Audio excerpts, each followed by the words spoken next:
नमस्कार, मैं हूं रीनू। आप सभी दर्शकों का अन्नदाता कार्यक्रम में स्वागत करती हूं। हमारे देश का किसान जन का पोषक है, वह श्रम का देवता है, अन्नदाता है। उसमें ही भारत की आत्मा निवास करती है। ऐसे ही किसानों की प्रगति के लिए हम खेती बाड़ी से जुड़ी हुई बहुत सी नई लाभकारी जानकारियां हर रोज सुबह लेकर आते हैं। तो चलिए कार्यक्रम शुरू करने से पहले देखते हैं आज क्या है अन्नदाता में। फसलों को दीमक कीट से बचाव के लिए करें समेकित नियंत्रण। बिना मिट्टी के करें टमाटर की खेती, पाएं अच्छा मुनाफा।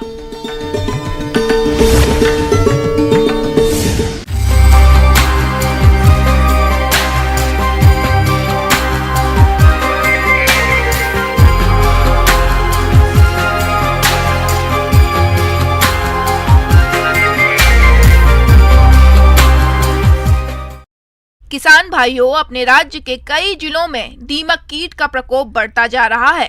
ये कीट फसल को चट कर जाता है। कई बार तो किसानों को फसल में लगाई गई लागत भी निकालना मुश्किल हो जाता है।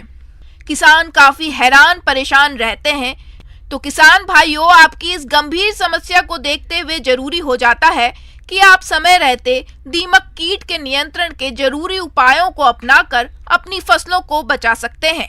तो किस प्रकार से करें दीमक कीट की पहचान और नियंत्रण, इस बारे में बता रहे हैं डॉक्टर प्रकाश चंद यादव।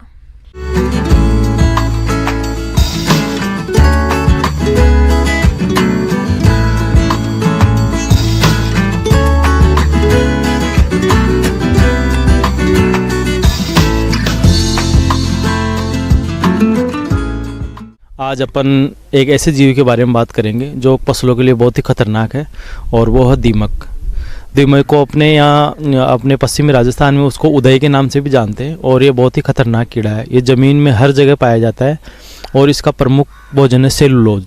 सेलुलोज इनको पुरानी लकड़ियाँ या अपने क्रॉप के जो फसल काटने के बाद में जो अवशेष और डंठल पड़ते हैं, उनसे इनको अच्छी तरह से सेलुलोज मिल पाता है। इसलिए ये जहाँ भी पुरानी क्रॉप के जो अवशेष बचे हुए हैं, वहाँ ये अपना आक्रमण और अटैक ज़्यादा करती है, और किसान भाइयों को काफ़ी नुकसान होता है। दीमक पॉलीफेगस कीट होता है। यह सभी फसलों को बर्बाद करता है। भारत में फसलों को तकरीबन 45% से ज्यादा नुकसान दीमक से होता है। वैज्ञानिकों के अनुसार दीमक कई प्रकार की होती है। दीमक भूमि के अंदर बीजों, अंकुरित पौधों को चट कर जाती है। कीट जमीन में सुरंग बनाकर पौधों की जड़ों को भी खाते हैं। प्रकोप अधिक होने पर ये तने को भी खाते हैं। पहचान की बात करें तो दीमक कीट का वैक्स मोटा होता है, जो घूसर भूरे रंग का होता है, और इस कीट की सुड़ियां मिट्टी की बनी दरारों अथवा गिरी हुई पत्तियों के नीचे छिपी रहती है। ये रात के समय निकलकर पौधों की पत्तियों या मुलायम तनों को काट कर गिरा देती है। दीमक आलू, टमाटर, मिर्च, बैगन, फूलगोभी, पत्ता गोभी, सरसों, राई, मूली, गेहूं आदि फसलों को सबसे ज्यादा नुकसान पहुंचाता है। दीमक एक सामाजिक प्राणी है, तो सबसे ज़्यादा फसलों को नुकसान पहुंचाते हैं वो श्रमिक दीमक है, और इनकी जो सबसे ज़्यादा इनकी ही मतलब जनसंख्या इनकी सबसे ज़्यादा होती है कॉलोनी में। दीमक अपना जो कॉलोनी है वो काफ़ी ज़मीन के काफ़ी नीचे अपना घर बना के रहती है। जो रानी जो दीमक होती है वो पर डे 2000 अंडे दे सकती है। तो आप इससे अंदाज़ा लगा सकते हैं कि ये कम से कम 3 से 5 साल तक इसका जीवन काल है रानी का, जो रेगुलर अंडे देती है। तो इस हिसाब से अंदाज़ा लगाएंगे तो काफ़ी अंडे ये ज़मीन में दे देती है।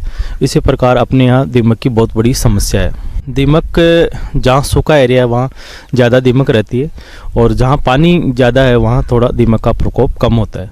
दीमक के कंट्रोल के करने की बात करें तो दीमक के कंट्रोल करने में 3-4 तरीके प्रमुख है, जिसमें अपने देसी तरीके, जिन किसान भाइयों के पास ज़्यादा पैसा खर्च करने के लिए नहीं है या अपना पैसा बचाना चाहते हैं, तो वो ऐसा करे कि अपने आसपास नीलगिरी का पौधा, जिसको सफ़ेदा बोलते हैं, यूकेलिप्टस, उसके पौधे की 2-2 फीट की लकड़ियाँ काट के और 1 हेक्टेयर में 30 से 40 लकड़ियाँ अगर अलग अलग जगह रोप देंगे, तो वहाँ जितनी भी दीमक होगी वो पूरी आकर्षित होके उन जो रोपे हुए डंठल है उनमें आके एकत्रित हो जाएगी, और किसान भाई उसको तीसरे या चौथे दिन उखाड़ के फेंक दें या जला दें तो दीमक कंट्रोल हो सकती है। इसके साथ साथ एक देसी तरीका ये है, जो मेज के जो भुट्टे हैं, दाने निकालने के बाद में जो भुट्टे बचते हैं उनको एकत्रित करके खेत में 10 या 15 जगह आप अगर छोटी छोटी ढेरी बना देंगे तो उस वो दीमक को आकर्षित कर लेगी, और ज़मीन में जितनी भी आपकी दीमक रहेगी ऊपर आ जाएगी और उन भुट्टों पे चढ़ जाएगी।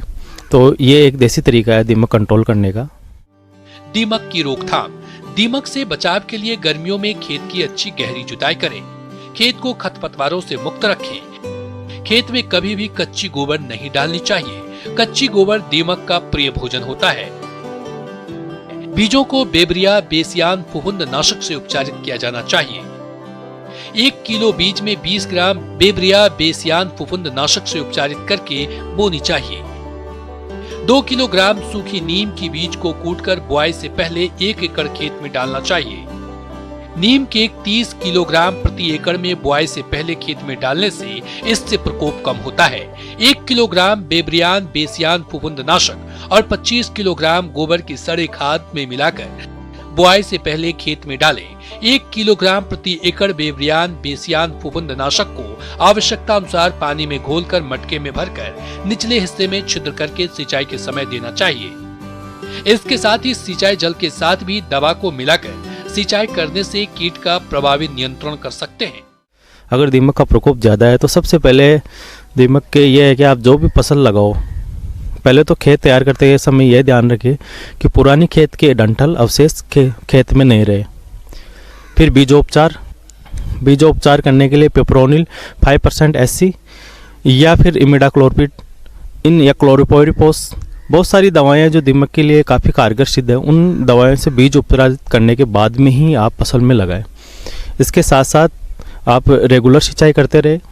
फिर भी अगर आपकी दीमक की समस्या बनी हुई है तो इसमें आपको सिंचाई के पानी के साथ क्लोरोपोरिपोस 20 EC, 50 EC, अगर 20 EC ले रहे हो तो आप 2 लीटर प्रति हेक्टेयर के हिसाब से क्लोरोपोरिपोस दीमक कंट्रोल के लिए पर्याप्त है। इसी के साथ 50% वाले ले रहे हो तो 1 से 1.5 लीटर दवाई प्रति हेक्टेयर पर्याप्त है।